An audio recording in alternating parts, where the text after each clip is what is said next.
Hi friends, welcome to Usha fun foods. ಇದು ಕ್ಯಾಬೇಜದಂಥದ್ದೇ ಎಲೆ. ಇದು ಬರೀ ಈ ಥರ ಎಲೆ ಆಗುತ್ತೆ. ಇದರಿಂದ ಪಲ್ಯ ಮಾಡೋದನ್ನು ತೋರಿಸ್ತಾ ಇದ್ದೀನಿ. ತುಂಬ ರುಚಿಯಾಗಿರುತ್ತೆ ಫ್ರೆಂಡ್ಸ್, ಈಸಿ ಕೂಡ ಮಾಡೋದು ಹೆಂಗೆ ಅಂತ ನೋಡೋಣ. ಈಗ ಇದು ಗಿಡ ಈ ಥರ ಇರುತ್ತೆ ಫ್ರೆಂಡ್ಸ್, ಮರ ಆದಂಗಾಗಿದೆ ನೋಡಿ. ಇದು ನಮ್ಮ ಅಭ್ಯುದಯದಲ್ಲಿ ಬಿಟ್ಟಿದ್ದು. ಈಗ ಈ ಸೊಪ್ಪನ್ನು ಸಣ್ಣಗೆ ಹೆಚ್ಚಿಟ್ಕೊಂಡಿದ್ದೀನಿ. ಅದರದ್ದು ದಂಟೆಲ್ಲ ಇತ್ತಲ್ಲ, ಅದ್ರ ಜೊತೆನಲ್ಲೇ ಹೆಚ್ಚಿಟ್ಕೊಂಡಿದ್ದೀನಿ. ಅದಕ್ಕೆ ಈಗ ಒಗ್ಗರಣೆ ಹಾಕ್ಕೋತೀನಿ. ಕೊಬ್ಬರಿ ಎಣ್ಣೆ ಹಾಕ್ಕೋತಾ ಇದ್ದೀನಿ. ಯಾವ ಎಣ್ಣೆ ಬೇಕಾದರೂ ಹಾಕ್ಬೋದು. ಉದ್ದಿನ ಬೇಳೆಲ್ಲ ಹಾಕ್ಕೋತಾ ಇದ್ದೀನಿ.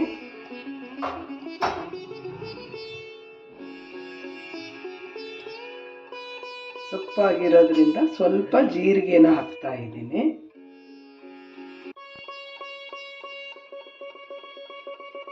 ಈಗ ಉದ್ದಕ್ಕೆ ಹೆಚ್ಚಿಟ್ಕೊಂಡಿರೋ ಹಸಿಮೆಣಸಿನ್ಕಾಯಿನ ಹಾಕ್ತಾ ಇದ್ದೀನಿ. ಇದು ಬಾಯಿಗೆ ಸಿಕ್ಕಲ್ಲ ಅಂತ ಈ ಥರ ಉದ್ದಕ್ಕೆ ಹೆಚ್ಕೊಂಡಿದ್ದೀನಿ.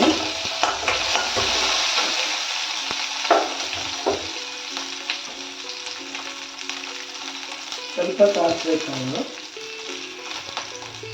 ಅರಿಶಿಣದ ಪುಡಿ,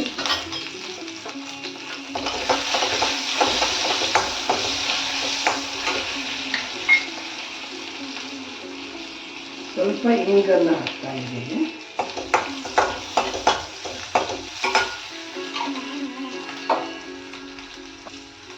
ಈಗ ಸ್ವಲ್ಪ ಕರಿಬೇವಿನ ಸೊಪ್ಪು,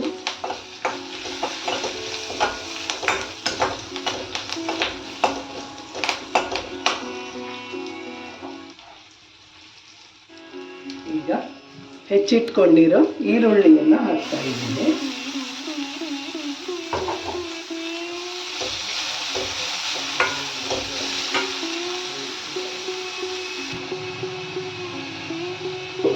ಈರುಳ್ಳಿ ಸ್ವಲ್ಪ ಫ್ರೈ ಆಗಿದೆ. ಈಗ ಹೆಚ್ಚಿಟ್ಕೊಂಡಿರೋ ಸೊಪ್ಪನ್ನು ಸೇರಿಸ್ಕೋಬೇಕು. ಈ ಥರ ಗಂಟನ್ನು ಕೂಡ ಸಣ್ಣಗೆ ಹೆಚ್ಚಿಟ್ಕೊಂಡಿದ್ದೀನಿ.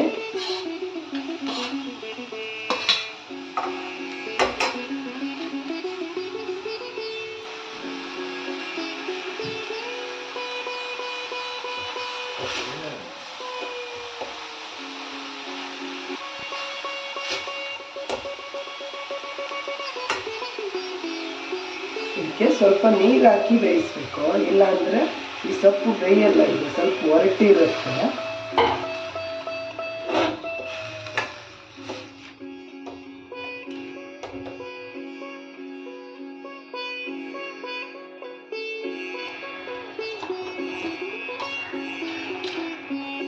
ಈಗ ಸ್ವಲ್ಪ ಉಪ್ಪನ್ನು ಸೇರಿಸ್ಕೊತೀನಿ. ಈ ಥರ ಸ್ವಲ್ಪ ಸುಗ್ಗಿದ ಮೇಲೆ ಉಪ್ಪು ಹಾಕಬೇಕು, ಇಲ್ಲಾಂದರೆ ಉಪ್ಪು ಜಾಸ್ತಿ ಆಗಿಬಿಡುತ್ತೆ. ಈಗ ಇದನ್ನು ಸ್ವಲ್ಪ ಕೈ ಆಡಿಸಿ ಮುಚ್ಚಿಟ್ಟು ಬೇಯಿಸಬೇಕು.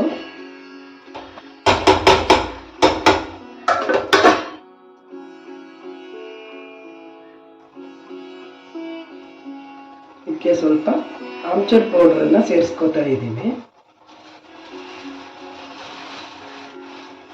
ಸ್ವಲ್ಪ ಬೆಲ್ಲ ಹಾಕ್ಕೋತಾ ಇದ್ದೀನಿ. ಬೇಕಾದ್ರೆ ಹಾಕ್ಕೋಬೋದು, ಬೇಡ ಅಂದರೆ ಬಿಡ್ಬೋದು.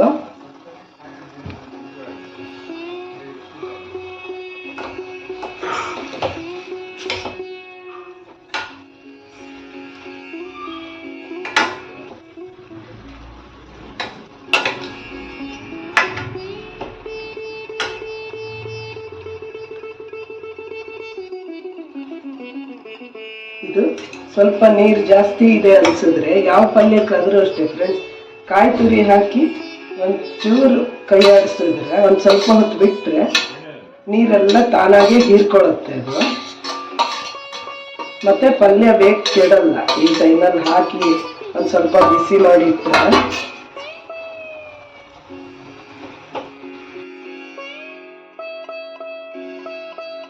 ಚಪಾತಿ, ರೊಟ್ಟಿ, ದೋಸೆ, ಅನ್ನ ಎಲ್ಲದಕ್ಕೂ ಚೆನ್ನಾಗಿರುತ್ತೆ ಫ್ರೆಂಡ್ಸ್. ಲೆಟ್ಯೂಸ್ ಪಲ್ಯ ರೆಡಿ ಆಗ್ತಾ ಇದೆ. ತುಂಬ ರುಚಿಯಾದ ಮತ್ತು ಆರೋಗ್ಯಕರವಾದ ಲೆಟ್ಯೂಸ್ ಪಲ್ಯ to serve.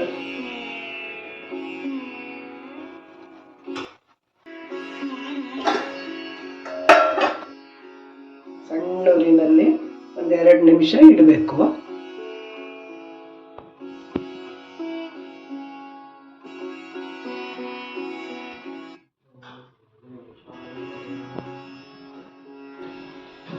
ರುಚಿಯಾದ ಪಲ್ಯ ರೆಡಿಯಾಗಿದೆ ಫ್ರೆಂಡ್ಸ್.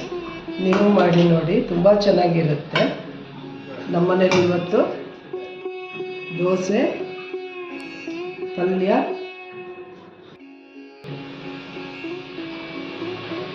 ಮಿಕ್ಸ್ ಕಾಳಿನ ಬಾಜಿ ಮಾಡಿದ್ದೀನಿ. ಯಾರೆಲ್ಲ ನನ್ನ ಚಾನಲ್ಗೆ ಸಬ್ಸ್ಕ್ರೈಬ್ ಮಾಡಿಲ್ವೋ ಸಬ್ಸ್ಕ್ರೈಬ್ ಮಾಡಿ, ಲೈಕ್ ಮಾಡಿ, ಶೇರ್ ಮಾಡಿ. ಚಪಾತಿ ಅನ್ನದ ಜೊತೆ ತುಂಬ ಚೆನ್ನಾಗಿರುತ್ತೆ. ನೀವು ಮಾಡಿ ನೋಡಿ. Thank you for watching. Bye bye.